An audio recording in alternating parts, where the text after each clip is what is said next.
রাধে রাধে বন্ধুরা, অমৃত কথা বাংলা চ্যানেলের নতুন পর্বে আপনাদের সকলকে স্বাগত জানাচ্ছি। দেবাদিদেব মহাদেবের অশেষ কৃপা পেতে অবশ্যই কমেন্ট বক্সে লিখুন ওম নমঃ শিবায়, হর হর মহাদেব। এই পর্বের বিষয় হলো যজ্ঞের মধ্যে যেমন অশ্বমেধ যজ্ঞ, তীর্থের মধ্যে যেমন গঙ্গা, ঠিক তেমনই সব রকমের ব্রতের মধ্যে সর্বশ্রেষ্ঠ ব্রত হলো শিব চতুর্দশী ব্রত, মহাশিবরাত্রির ব্রত। এই ব্রত পালন করলে ধর্ম, অর্থ, কাম, মোক্ষ চতুর্বিধ ফল লাভ করা যায়, এমনটা বলা হয়ে থাকে। মহাশিবরাত্রি হিন্দু ধর্মে যেখানে অন্যান্য দেবী দেবতার পুজো আমরা দিনের বেলা করে থাকি, এক্ষেত্রে মহাশিবরাত্রি রাতের বেলা পালিত হয় ফাল্গুন মাসের কৃষ্ণপক্ষের চতুর্দশী তিথিতে। এক্ষেত্রে অত্যন্ত পবিত্র তিথি। হিন্দু ধর্ম রাতের জাগরণ অর্থাৎ রাতের বেলায় জেগে থেকে শিবরাত্রির রাতের 4 প্রহরে 4 বার শিব পুজো করতে হয়। কখনো দুধ দিয়ে, কখনো মধু দিয়ে, কখনো দই দিয়ে, কখনো ঘি দিয়ে, এইভাবে মহাদেবের পূজা অর্চনা করতে হয়। সনাতন হিন্দু ধর্মের পঞ্জিকা অনুসারে প্রত্যেক বছর ফাল্গুন মাসের কৃষ্ণপক্ষে চতুর্দশী তিথিতে মহাশিবরাত্রি পালিত হয়। আর প্রত্যেক মাসে কৃষ্ণপক্ষের চতুর্দশী তিথিতে পালন করা হয় মাসিক শিবরাত্রি। অনেকে মহাশিবরাত্রি এবং মাসিক শিবরাত্রি গুলিয়ে ফেলে। মহাশিবরাত্রি ফাল্গুন মাসে পালিত হয় আর মাসিক শিবরাত্রি প্রত্যেক মাসে পালিত হয় কৃষ্ণপক্ষের চতুর্দশী তিথিতে। ধর্মীয় বিশ্বাস অনুসারে ফাল্গুন মাসের কৃষ্ণ চতুর্দশী তিথিতে ভগবান শিব দিব্য জ্যোতির্লিঙ্গের রূপে প্রথমবারের মতো আবির্ভূত হয়েছিল, অর্থাৎ 12টি জ্যোতির্লিঙ্গের আবির্ভাব হয়েছিল মহাশিবরাত্রিতে। সর্বপ্রথম তিনি নিরাকার ব্রহ্মা থেকে রূপ ধারণ করেছিল, তা দেখে ভগবান বিষ্ণু এবং ভগবান ব্রহ্মা শিবের পুজো করেছিলেন। এরপর থেকে প্রত্যেক বছর ফাল্গুন মাসে কৃষ্ণপক্ষে মহাশিবরাত্রি পালিত হয়। শিবরাত্রি অর্থাৎ শিবের রাত, যে রাতে মহাদেবের অর্চনা করা হয়। হিন্দু পঞ্জিকার প্রতিটি তিথি নিজস্ব প্রতিনিধিত্ব রয়েছে কোনো না কোনো দেবতা, সেই রকমই চতুর্দশী তিথি দেবতাই হলেন মহাদেব। এছাড়া ভগবান শিবের সঙ্গে সম্পর্কিত গুরুত্বপূর্ণ ঘটনাগুলো কোনো না কোনো মাসের চতুর্দশী তিথির সঙ্গে জড়িত। এই কারণেই তো মাসিক শিবরাত্রি ভগবান শিবের উপবাস রাখতে বলা হয় এবং পুজো করতে বলা হয়। মহাশিবরাত্রি ব্রত আমরা অনেকেই পালন করি। শিব ব্রত সনাতন হিন্দু ধর্মে অত্যন্ত পবিত্র ব্রত। বলা হয় যে ব্যক্তি মহাদেবের আরাধনা ভক্তির সঙ্গে মনের ভালোবাসা শ্রদ্ধা দিয়ে করেন, ধর্ম, অর্থ, কাম, মোক্ষ চতুর্বিধ ফল সে লাভ করতে পারে এবং এহ জগতে বিভিন্ন ধরনের বাধা বিপত্তি সে অতিক্রম করে সুখ স্বাচ্ছন্দ্য অবশ্যই পায়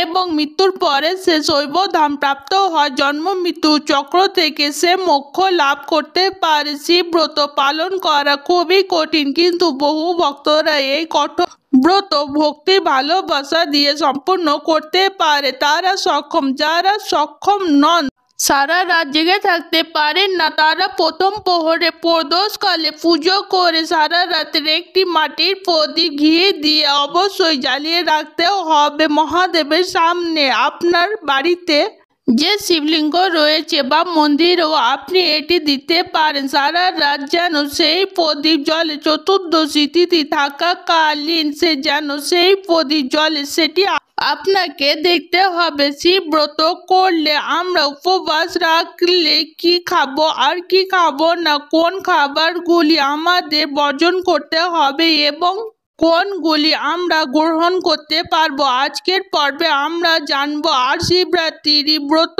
পালন করা কিন্তু সূচনা শুরু হয়ে যায় ত্রয়োদশী তিথি থেকে, কারণ ত্রয়োদশী তিথিতে সারাদিনে একবার খাবার গ্রহণ করতে হয়। ভক্তরা হবিষ্যান্ন গ্রহণ করে, আবার অনেকে আছে ভাত বা রুটি যেটি খান সেটি খান, তার সাথে পেঁয়াজ রসুন ছাড়া সম্পূর্ণ সাত্ত্বিক নিরামিষী আহার গ্রহণ করে। এক্ষেত্রে আপনারা হলুদের ব্যবহার করবেন না ত্রয়োদশী তিথিতে এবং শুকনো লঙ্কার ব্যবহার করবেন না, মূলা খাবেন না, হিং এর ব্যবহার করবেন না, গোলমরিচ ব্যবহার করবেন না, কাঁচা লঙ্কা রান্নায় দিতে পারেন। সবজির মধ্যে আপনারা মিষ্টি কুমড়ো, চাল কুমড়ো, লাউ এগুলো খেতে পারেন। লাউ খাওয়া যায়, টমেটো খাওয়া যায়, পটল খাওয়া যায়, ঝিঙে খাওয়া যায়। এই সবজিগুলো দিয়ে আপনারা তরকারি রান্না করে ত্রয়োদশীতে খেতে পারেন। এবার চলে আসুন চতুর্দশী তিথিতে মহাশিবরাত্রির ব্রত যেদিন পালন করবেন। যারা নির্জলা উপবাস করবেন তারা সারা দিন সারা রাত কিছুই খাবেন না। পরের দিন যখন পালন সম্পূর্ণ করবেন তখন অন্ন গ্রহণ করবেন। কিন্তু যারা নির্জলা উপবাস করবেন না রাখবেন না তারা 2 ঘন্টা পর পর খেতে পারেন। খাবারের মধ্যে আপনারা শরবত, দুধের জিনিস খাওয়া যায়, বাটার মিল্ক খাওয়া যায়, দুধ খাওয়া যায়, এই সকল খাবারগুলি খাওয়া যায়। আখের রস খেতে পারেন 2 ঘন্টা পর পর। ফল আহারের মধ্যে দিয়ে উপবাস করতে চান এই দিনে, কিন্তু চতুর্দশী তিথিতে যে দিন শিব ব্রত করছেন সেই দিন আপনারা অন্ন গ্রহণ করতে পারবেন না, কোনো রকমের ডাল খেতে পারবেন না, ছাতু কিন্তু খাওয়া যায় না। আপনাদের মধ্যে অনেকেরই প্রশ্ন করছেন ছাতু শরবত একদমই নয়, ছাতু খাওয়া যায় না। আপনারা খেলে লেবু শরবত খেতে পারেন, বাটার মিল্ক খেতে পারেন, এ সকল খাবারগুলি খেতে পারেন। এছাড়া মৌসুমি যে ফলগুলি পাওয়া যায় সেগুলিও খেতে পারেন। কলা খাওয়া যাবে, আপেল খাওয়া যাবে, মৌসুমি খাওয়া যায়, আর শুকনো ফল ড্রাই ফ্রুট খাওয়া যায়, বাদাম, আখরোট, খেজুর, কিশমিশ এগুলিকে রাখা যায়। যারা নির্জলা উপবাস করতে পারবেন না তারা এগুলি গ্রহণ করবে।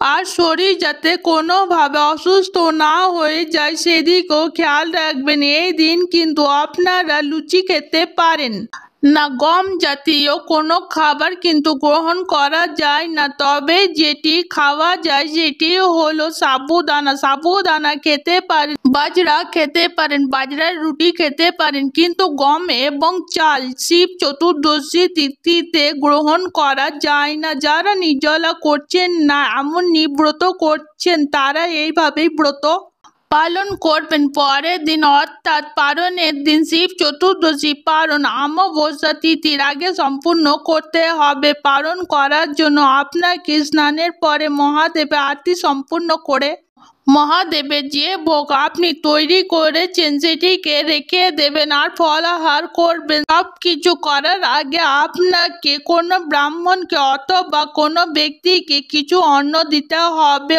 অন্যকে গ্রহণ করাবেন, তারপরে কিন্তু আপনি পালন করবেন। পালনের দিনে আপনি একবার অন্ন গ্রহণ করতে পারবেন, তবে পালনের নিয়ম রয়েছে এই দিনও কিন্তু একবারই খেতে হয়। আর প্রথমে ফলাহার করবেন, তারপরে অন্ন গ্রহণ করবেন। কাউকে প্রসাদ বা দক্ষিণা দেবার পরে আপনি এটি করবেন। সনাতন হিন্দু ধর্মে মহাদেব খুব তাড়াতাড়ি প্রসন্ন হন দেবতা এবং পুজোতে খুবই বেশি উপকরণের প্রয়োজন হয় না।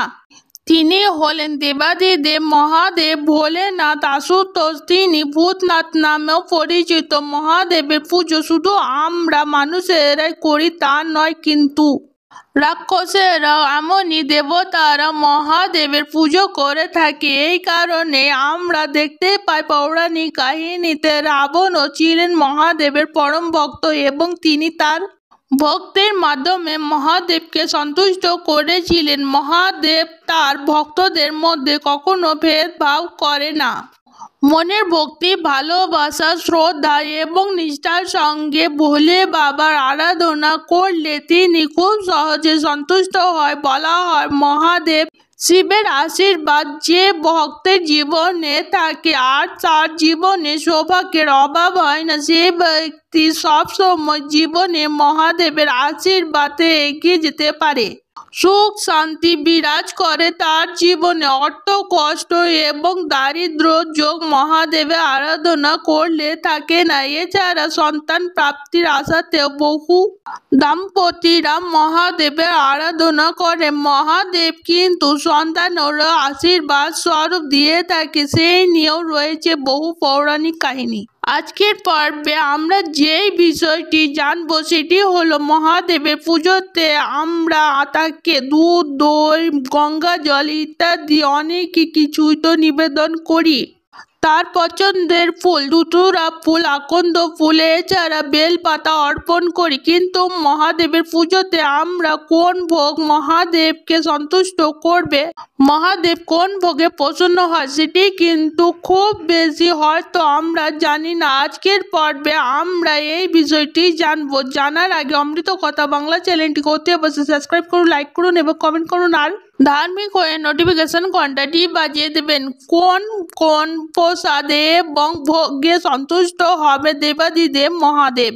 মহাদেবের পুজোতে যেমন খুব বেশি উপকরণের প্রয়োজন হয় না, মহাদেবের ভোগের ক্ষেত্রেও তাই মহাদেব সাদা রঙের জিনিস খুবই পছন্দ করে। এছাড়া দুধ থেকে তৈরি যে কোনো ধরনের মিষ্টি মহাদেব পছন্দ করেন। মহাদেবকে আমরা পঞ্চামৃত দিয়ে অভিষেক করাই এবং তার প্রসাদে অবশ্যই পঞ্চামৃত রাখতে হবে। দুধ, দই, ঘি, মধু এবং চিনি মিশিয়ে তৈরি করুন পঞ্চামৃত। এটি মহাদেবের ভোগে অবশ্যই রাখবেন। দেবাদিদেব মহাদেব দুধ থেকে তৈরি মিষ্টি পছন্দ করেন। আপনি রসগোল্লা দিতে পারেন, চমচম দিতে পারেন, আপনার ইচ্ছা মতো সাদা সন্দেশও দিতে পারেন। সাদা রঙের মিষ্টি মহাদেবের খুবই প্রিয়। এছাড়া ভক্তরা মহাদেবের প্রসাদ হিসাবে বিভিন্ন ধরনের সবজি এবং তরকারিও মহাদেবকে দিতে পারেন।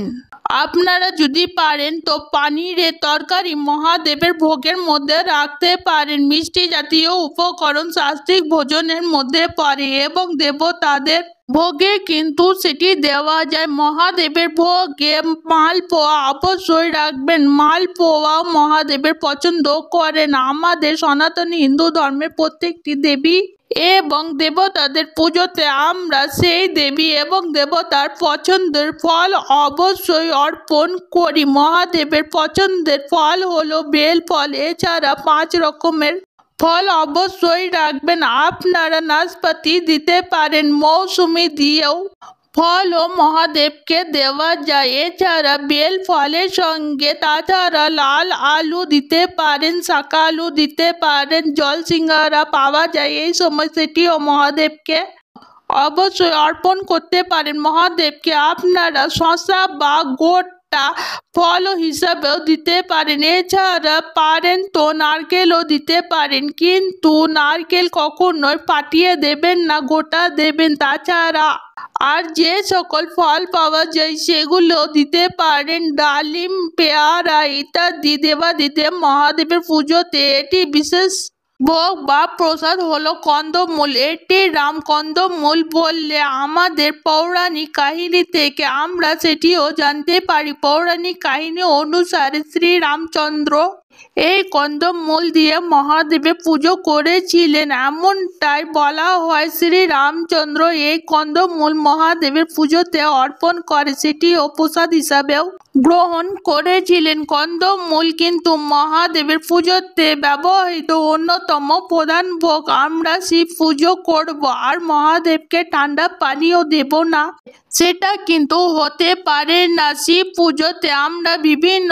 ধরনের পানীয় মহাদেবকে অর্পণ করে থাকি, যেমন ভাঙ্গের শরবত, এছাড়া বেলের শরবত, তাছাড়া দুধ থেকে তৈরি বিভিন্ন ধরনের ঠান্ডা মহাদেবকে অর্পণ করা যায়।